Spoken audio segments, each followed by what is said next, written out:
Welcome back to the Deep Dive. It is Friday, January 16th, 2026. Glad to be here. If you're tuning in right now, it's probably because you aren't looking for, the usual news cycle. You're not looking for all that noise. Yeah, that constant chatter. Exactly. You're looking for that specific kind of spark, that moment when a really dense stack of notes suddenly just clicks. It turns into this crystal clear realization. It's a great feeling. It really is. And the vibe today is, I'd say it's contemplative, but it's also electric. Right. We're sitting on something really, really special. It absolutely feels that way. It feels like we're decoding a map we've been carrying around our whole lives but never actually knew how to read. That is the perfect way to put it, a map. And before we even crack this open, we need to be very specific about where this map comes from. Yes, attribution is key here. The insights we're about to walk through today are a specific contribution, and this is dedicated to Dr. Khaled Waleed, The owner of the Almighty Covenant channel on YouTube. That's the one. We are synthesizing a very rigorous set of his research notes, dialogues, and linguistic dissections that he has championed. So this isn't just us philosophizing. Not at all. This is a structured, almost forensic attempt to understand the definitions of the senses and the soul within the Quranic text. And that is such a crucial distinction to make right at the top. Yeah. We aren't looking at these texts today as just, poetic literature. Right. We're looking at them as a system, almost like a technical schematic for how a human being is actually built. It's the user manual approach. Precisely. If you buy a complex piece of machinery, there's a manual that defines what input A does and what input B does. Dr. Waleed's research suggests that the Quran defines hearing and sight not just as biological functions, Which is how we all think of them. of course, but as metaphysical inputs with very specific, very distinct roles for the soul. So let's get right into the hook then. The sensory code, if you will. I like that. Usually when I think of my eyes and ears, I think biology. I think rods, cones, eardrums, vibrations. The hardware. The hardware, exactly. They are just tools I use to navigate the world. I use my eyes so I don't bump into furniture. I use my ears to hear if a car is coming. They're utilitarian. But the source material for this deep dive just flips that completely on its head. It does. It suggests that hearing and sight are these metaphysical channels that are connected to two completely different parts of our existence. And that is the core hypothesis we're going to be testing today. The research proposes this incredibly consistent system. It's that the soul, or the nafs in the original Arabic, is intrinsically wired to hearing and sound. Okay, so the soul is hearing. And the spirit, the ruh, is wired to sight and light. The soul hears and the spirit sees. In a nutshell, yes. But the implications of that one simple sentence are, well, they're massive. It changes how you read the text, how you understand life, and I think most intensely, how you understand death. I have to admit, when I first read through the note, my initial reaction was, okay, that's a nice metaphor. Sure, that's a natural first take. Because in English, we use soul and spirit almost interchangeably. We say mind, body, and spirit, or mind, body, and soul. And we pretty much mean the same thing. Right, the non-physical part of you. But the more you look at the evidence that's presented here, the grammar, the embryology, the descriptions of judgment, it stops looking like a metaphor. It really starts looking like code. That's the word for it. It differentiates the learner inside you from the witness inside you. The learner and the witness. And they are not the same entity. The nafs, the self, the ego, the psychological you, that's the learner. The ruh, the spirit, the breath of life, that is the witness. And because they're different, they operate on completely different frequencies. Okay, so let's unpack this. We have a bit of a roadmap for today. We do. We're going to start by looking at the grammar of the senses. Then we'll move into the biology and the creation timeline. After that, the role of the heart, or the feud. Which is the processor that ties them together. And finally, the big shift. What happens to these senses when we die? Let's start with the grammar. It's probably the most subtle clue, but once you see it, you just can't unsee it. This is section 1, the grammar of the senses. You pointed out something in the source material that I had never, ever noticed before, and I've read quite a bit on this. It's easy to miss. In the text, the word for hearing, which is ersam, is almost always singular. But the word for sight, al-absar, is very often plural. Correct. And in a text that this research tradition holds to be incredibly precise, that isn't a random choice. No, you don't just swap singular and plural for, rhyming purposes. Exactly. The research points out a parallel here. Hearing is treated like the earth. It's a singular entity. Sight, on the other hand, is treated like the heavens or the skies, which are plural, vast, and scattered. So hearing is singular. Yeah. Why? What's the logic there? Is it about unity? It's about internal unity, yes. The source material describes hearing as batin, which means hidden or internal. Okay, hidden. And think about the physics of sound versus light for a second. This is where it gets physically interesting. Sound surrounds you. It penetrates you. It's omnidirectional. You can hear something behind you just as well as in front of you. Right. If I speak to you in a completely dark room, the sound wave physically enters your ear canal. It vibrates the tiny bones in your ear, and it resonates inside your head. It creates a singular central experience within you, the listener. It's intimate. It's very intimate, and it connects directly to the nafs, the self, which is also a singular identity. You are one person on the inside. You hear one coherent message at a time. Whereas sight. Sight is zahir, external, apparent. It deals with the skies, the stars, all the scattered points of light in the universe. Sight inherently separates the observer from the object. There's a distance. Always a distance. You stand here and you look at the mountain over there. It's all about observation. And this aligns sight with the ruh, the spirit, which the text often associates with the command or a high place. Sight is pluralized because the objects of sight are scattered everywhere. That makes so much sense. Yeah. I mean, I can look at 1,000 stars at once, but I can usually only focus on one single conversation. That's the perfect way to frame it. Now, there's this really fascinating point in the notes that I just love. It's about stealing hearing. The image is incredible. Yeah, the text mentions these entities trying to steal a hearing, istiraka. Now, it talks about what, rebellious spirits or jinn trying to get close to the high council to snatch a fragment of information. And then they're chased by a meteor, a piercing flame. It's very dramatic. It is. But the notes make this brilliant point that grounds this whole idea in the system we're discussing. Yeah. The point is, you can steal hearing. You can. You can eavesdrop. You can intercept radio waves. You can put a bug in a room. You can spy. But you cannot steal sight. You can't, because sight is fundamentally about exposure. You can't really steal a look in the same way, because the moment you see something, you are usually in a position to be seen, or the object itself is already exposed in the light. Right.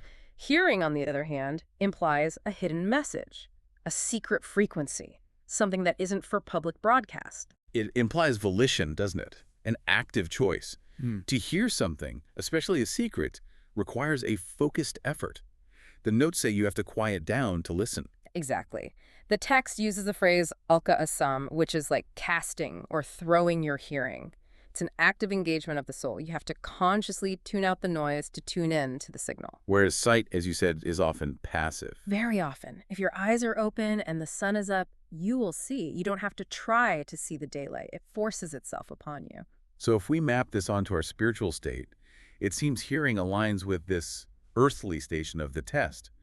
We're here in this life to choose what we listen to. And sight aligns with the heavenly station of the truth. The truth doesn't care if you choose to believe it or not. It just is. It is undeniable. Wow. Okay, that brings us perfectly into section 2, the pairing. So if the soul is hearing and the spirit is sight, how does that actually play out in our spiritual life? The notes draw this amazing connection to Islam versus Iman. This is really where the rubber meets the road. Islam is often translated as submission. Iman is translated as faith. And we often treat them as, steps on the same ladder. We do, but the research suggests they use completely different sensory channels. Hearing is the channel for Iman, for faith. Because faith is about believing in what you haven't seen yet. Precisely. The phrase, faith comes by hearing, is a concept found across monotheistic traditions. But here, it's presented as something structural. Faith requires you to listen to a message, to process it, and then to obey it voluntarily. They hear and they obey. Right. It's about the internal work of the soul. The soul, the nafs, has desires, it has an ego, it has a million distractions. It has to actively suppress all of that just to listen to the external command. That's why hearing is so deeply linked to the nafs. It's the primary tool for the soul's development. Okay, so faith is an act of hearing, and sight is then linked to submission, to Islam. To the axioms, to the undeniable reality. You don't believe in the sun rising in the morning? No, you just accept it. Yeah. You submit to the fact that it is. You submit to the fact that the sun is rising. Sight confirms reality. It is involuntary. The spirit, the ruh, Its job is to witness reality. It doesn't struggle with belief in the same way the soul does. The spirit just knows because it sees. That's like the difference between reading a travel guide about a beach and actually standing on the beach itself. That is a perfect analogy. The travel guide, the text, the audio, the message, requires you to trust the author. You have to have faith in the description. That's the soul's work. Yeah, it's Ayman.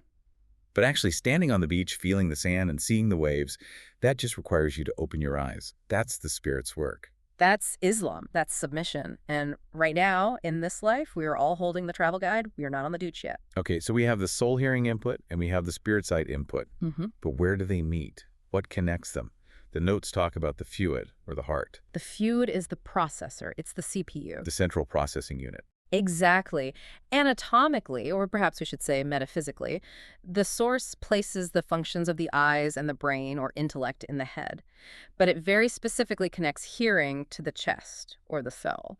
The heart, the fluid, is the interface between those two. It takes the data from hearing. So the moral instruction, the warning, the guidance. Yes, and it takes the data from sight, the physical evidence, the signs in the universe, and it fuses them together into understanding. It validates the connection. It's the judge. If the soul hears a truth and the spirit sees a confirmation of that truth in the world, the heart is what clicks them together and creates certainty.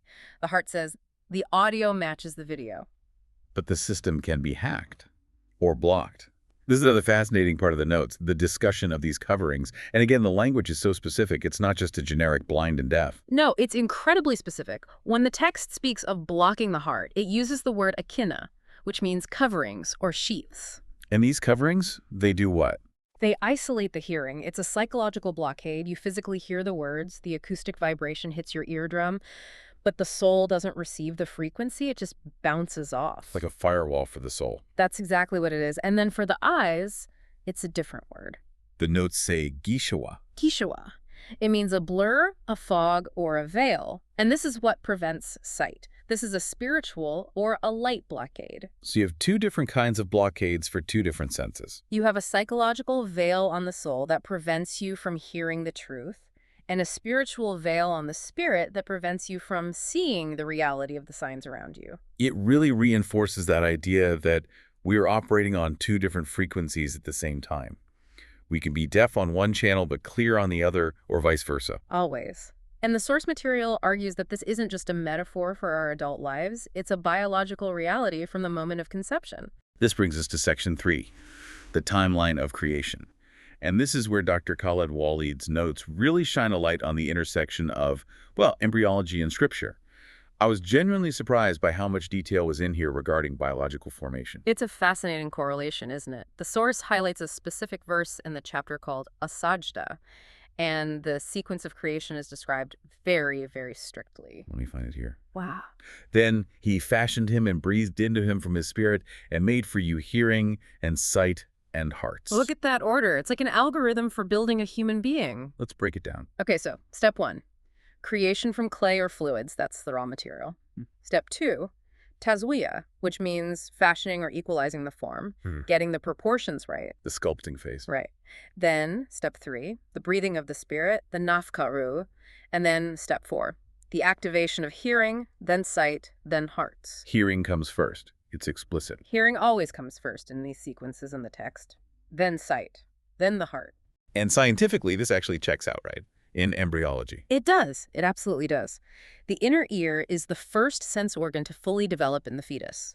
By around the 24th week of gestation, a fetus can hear the mother's heartbeat, her voice, and even loud noises from the outside world. But the eyes are a different story. A completely different story. The eyes remain fused shut for much longer, and even when they finally open, vision is blurry and extremely limited. The fetus lives in a world of sound long before it lives in a world of light. And the notes connect this biological fact directly to the metaphysical timeline. If hearing comes first in the womb, it means the soul, the nafs, enters or activates before the spirit fully takes the wheel. That is the direct implication. The nafs is the companion of the body. It's the earthly software, so it gets installed first, and hearing is its primary interface. And the spirit. The spirit, the ruh, is the higher consciousness, the sky aspect. Sight is its interface. The fact that hearing is listed first suggests that our primary mission in this life, in this womb of the world, is a mission of hearing. I love that image, the womb of the world. We think we're born, but in the grand scheme of things, maybe we're all still just embryos. Exactly. We are in a dark environment. We can't see the full reality. We can't see God. We can't see angels. We can't see heaven or hell. We are, for all intents and purposes, visually impaired to the spiritual reality. So how do we navigate? If we can't see, I have to listen. we have to listen to the mother's voice, so to speak, or the father's command. We navigate by the word, by the revelation. Just like the fetus learns to recognize its mother's voice long before it ever sees her face, we are here in this world to learn to recognize the truth by sound, by message, by intellect. That is a really profound way to look at the human condition. We are visually impaired to the spiritual, so we have to rely on the auditory channel. It explains why all major religions are based on a word or a book or a recitation. It's the audio era. We are living in the time of the radio. But the radio show ends eventually. It does. And this leads us to the biggest question of all. If life is the audio era, what happens when the broadcast finally stops? Section 4. The Great Shift, Death, and the Afterlife. This is where the research gets truly gripping, I think. First, we have to define death. In the source material, the word for death is tawafi. And it doesn't mean annihilation. It means to take something in full. Okay, so something is being taken. What gets taken? God takes the soul, the nafs. The text says God takes the anfus, which is the plural of nafs, souls, at the time of their death. It doesn't explicitly say he takes the spirit in that same context. He extracts the soul, the agent of choice, the agent of hearing. So wait, if soul equals hearing, then death equals the cutting of hearing. whoa. Okay, so the notes argue that the dead do not hear in the sense that we understand it, in the sense of responding or making new choices. Precisely. The research points to the verse, you cannot make the dead hear. Now, traditionally, people debate whether the dead can hear our footsteps or greetings at the grave. That's a different discussion. But structurally within this system, the hearing that matters, the hearing of choice and faith, is severed. The nafs, the psychological agent that processes the command and chooses to obey or disobey, has been removed. The test of listening is officially over. You could shout at a corpse, but the listener, the part that makes choices, is gone. It's gone, but, and here is the incredible twist, something else wakes up. The spirit. The witness. Yes, the witness comes online. This was the aha moment of the entire deep dive for me. I think I literally highlighted this 3 times in the notes. The quote from Surah Qaf, "We have removed your veil, so your sight today is iron." Hadid, iron, sharp, unbreakable, piercing. And notice the shift. It doesn't say your hearing is now sharp. It says your sight. And you have to ask why. Why sight? Because the veil is gone. The gishawa, that fog, that blur that was on your eyes during your earthly life, is lifted. The spirit, which was perhaps dormant or clouded by the body during life, is now the dominant, unobscured reality. So the afterlife is the video era. It's the era of sight. It is the era of witnessing. You don't need faith in the afterlife. Faith, by definition, is belief in the unseen. Right. Once you see it, it's not faith anymore. It's knowledge. It's empirical data. You don't need to believe in hell or heaven or God when you are standing right in front of them. You see them. They are there. The function of hearing, which was believing without seeing, is now obsolete. Your purpose has changed. Your purpose has changed. Now you are dealing with raw, undeniable, high-definition reality. Your sight today is iron. That phrase just gives me chills. It implies that right now our sight is what? Soft, weak. It's veiled. We think we see the world, but we're just seeing surfaces. We see the skin of things, the user interface. But not what's underneath. In the next phase, we see the code, we see the truth of things. And because the nafs, the part of us that doubts and struggles and argues, has been processed, the Ruh, the spirit, sees with absolute terrifying clarity. So let's talk about the judgment then, because this sensory shift has to affect how we are judged. This is section 5, the book, the balance, and the senses. And this model helps explain the difference the text makes between the tablet and the book. Right, the preserved tablet versus the book of deeds. They sound similar, but they're not. Not at all. The tablet, the law mahfuz, is the source code. It's the unchangeable laws of the universe, the system God built. It's the sky logic. It exists completely independently of you. Okay, that's the master file. But the book, the kitab, is your personal user record. It is the log file of how your soul interacted with those laws. And the notes point out something really curious about handedness here. The book is given to your right hand or your left hand. Yes. And hands are symbols of action, of earning, of what you did.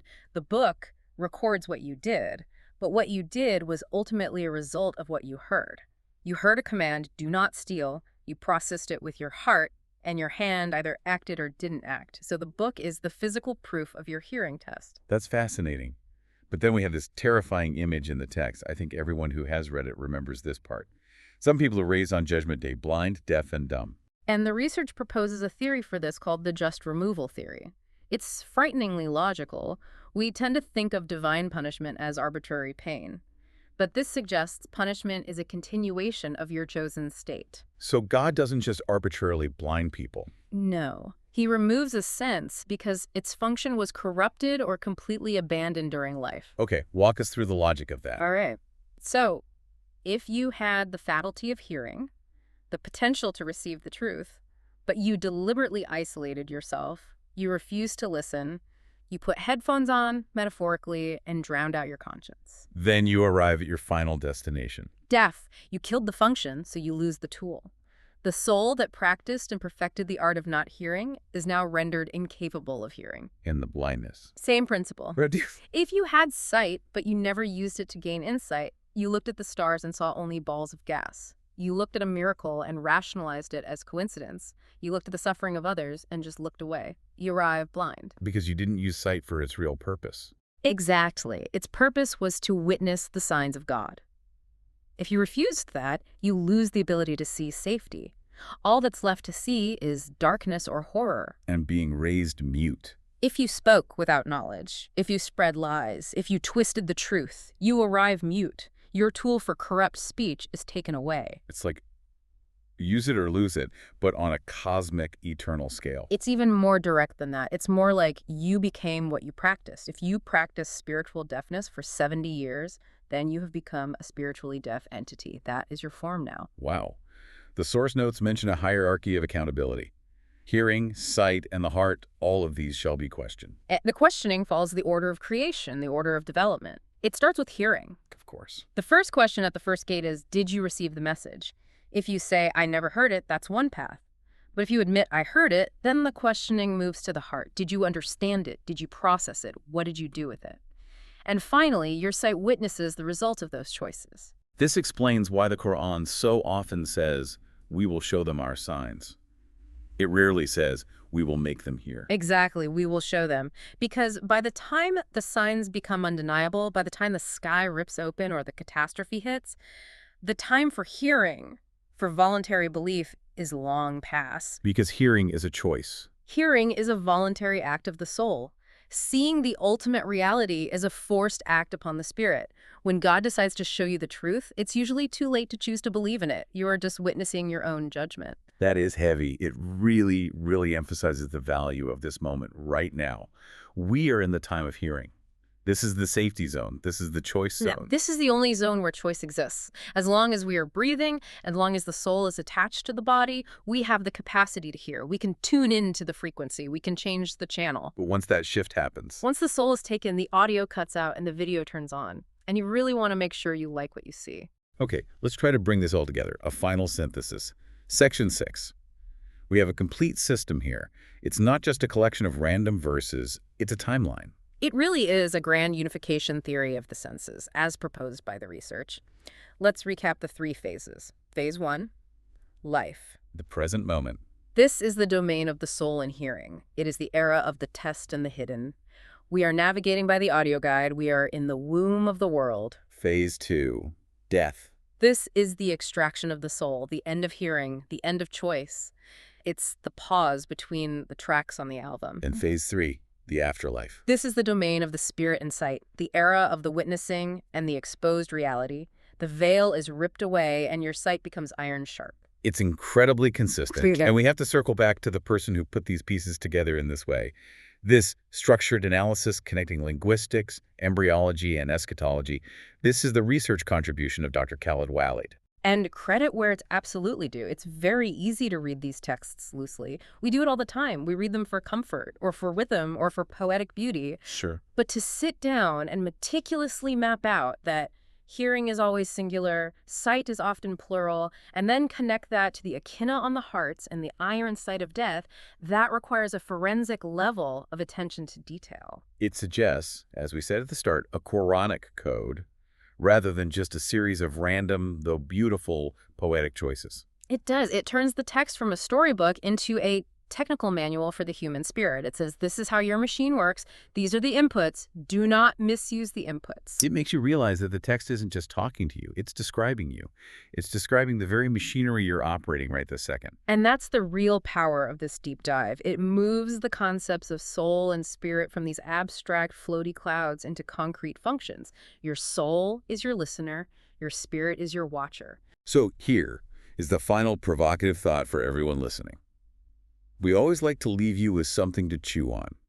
If hearing is the primary channel for the soul's growth, if hearing is the rope that connects us to the divine, while we are essentially blind in this womb of a world. And what are you listening to? What are we listening to right now? That is the question. Because the soul feeds on sound. It absolutely does. So if you are filling that singular internal channel with noise or with lies or endless distraction or gossip, you're effectively starving the soul. Or worse, you're poisoning it. And the flip side of that, if you aren't training your eyes to see the signs now, to look at nature, to look at history, to look at the universe with a sense of awe while the veil is still thick, what will you see when that veil is ripped away? Will the iron sight reveal a reality that feels like home, or one that feels like a terrifying alien landscape? A question to let simmer. Indeed. I want to thank you for joining us on this deep dive. It was a dense one, but I feel like we walked away with a new set of lenses or maybe a new set of headphones. A new frequency, most definitely. We want to encourage you, everyone listening, to treat your senses not just as biological functions, but as the primary interfaces for your spiritual existence. Keep listening, because that's where the soul lives. And open your eyes to what's coming. This has been The Deep Dive, dedicated to the research of Dr. Khaled Waleed. See you next time.